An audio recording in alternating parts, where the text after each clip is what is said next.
Hi, this is Safal Minaf. Welcome to my channel Insta Access. जो मैं topic आपके लिए लेके आया हूँ वो है use of would have been, जिसे हम शॉर्ट फॉर्म में वुड हैव बीन भी कहते हैं। कि वुड हैव बीन जो है हम कभी इस्तेमाल करते हैं। आपको याद होगा मैंने वुड के टॉपिक में काफ़ी डिटेल वीडियो बना चुका हूँ और लास्ट टाइम आपको टाइप 3 कंडीशनल सेंटेंसेस के बारे में भी समझाया कि टाइप 3 कंडीशनल सेंटेंसेस को हम किन सिचुएशन में इस्तेमाल करते हैं। देखिए, अगर हम इस्तेमाल पहले हम थोड़ी सी मैं बात करूँगा वुड पे। वुड जो है देखिए पास्ट फॉर्म है विल की, जो कि इस्तेमाल होता है फ्यूचर बट इन पास्ट। यानी कि जब हम फ्यूचर की बात कर रहे हो पास्ट में रहकर तो हम वुड का इस्तेमाल करते हैं। For example, my friend told me that he would go to Australia, कि मेरे दोस्त ने मुझे बताया कि वो ऑस्ट्रेलिया जाएगा। अब उसने कहा मुझे बताया, ये मुझे पास्ट में बताया, अबाउट फ्यूचर। इसी तरीके से वुड का इस्तेमाल इमेजिन सिचुएशन में करते हैं, जब हम हाइपोथेटिकली एक चीज़ को जो है इमेजिन करते हैं कि for example if he came to me I would talk to him, अगर वो मेरे पास आता तो मैं उससे बात करता। हाइपोथेटिकल कंडीशन के लिए जब हम मफरूज़ जो है वो करते हैं तो इसके लिए वुड का इस्तेमाल करते हैं। और वुड जो है वो पास्ट हैबिट्स के लिए भी इस्तेमाल होता है। For example, I would fly kites when I was a kid, कि जब मैं छोटा था तो मैं जो है वो पतंगे उड़ाया करता था। इसमें भी जो है जो वुड जो है वो पास्ट हैबिट को शो करता है। इसके अलावा भी वुड के और बहुत सारे इस्तेमाल हैं। पोलाइट रिक्वेस्ट के लिए would you like to come with me, या किसी से क्वेश्चन पूछने का इस्तेमाल होता है। तो वुड के मैं डिटेल में ज़्यादा नहीं जाऊँगा, लेकिन इस वजह का टॉपिक है वो वुड हैव बीन का है।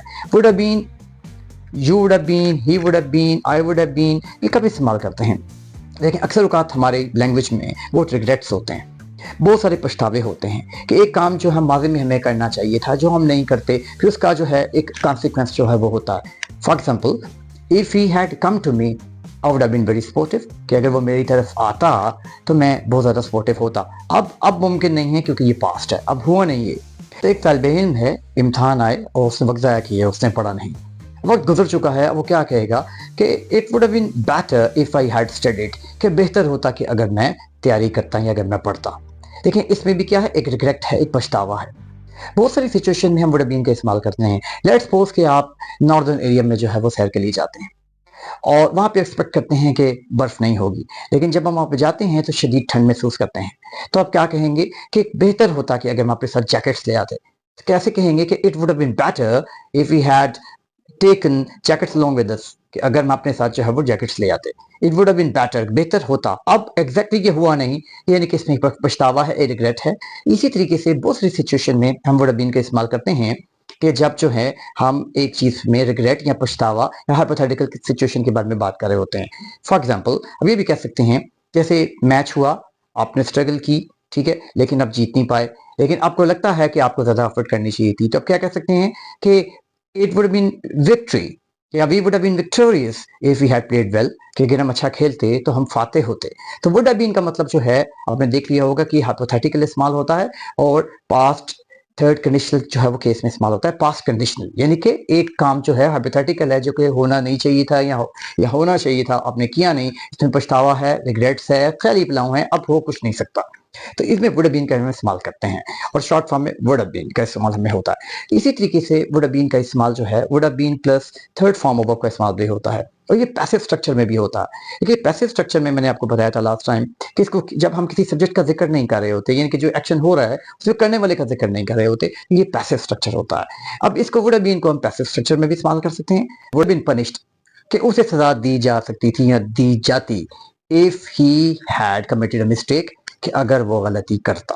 अब इसमें नोट करें कि he would have been punished, सजा। अब इसमें थर्ड फॉर्म जो है वो क्यों लगाई, क्योंकि ये पैसिव स्ट्रक्चर है, क्योंकि इसमें जो सजा देने वाले का हम जिक्र नहीं कर रहे, तो ये पैसिव स्ट्रक्चर बन जाता है। तो आज हमने ये देखा कि वुड हैव बीन के बाद एडजेक्टिव का इस्तेमाल हम तब करते हैं जब हाइपोथेटिकल सिचुएशन के बारे में, जैसे मैंने एग्जांपल दी कि एक शख्स कहता है कि I would have been a rich man if I had worked hard, कि मैं जो है वो एक अमीर शख्स होता अगर मैंने मेहनत की होती।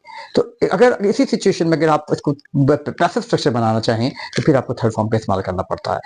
फॉर एग्जाम्पल, तो हम ये कह सकते हैं कि he would have been failed in exam if he hadn't studied hard, कि अगर उससे ज्यादा मेहनत ना की होती तो उसको एग्जाम में फेल कर दिया जाता।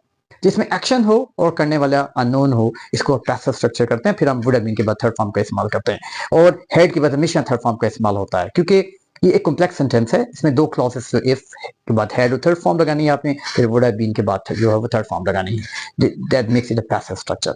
तो आज वीडियो में मैं क्या सीखा, past regrets, hypothetical past conditions, पछतावे।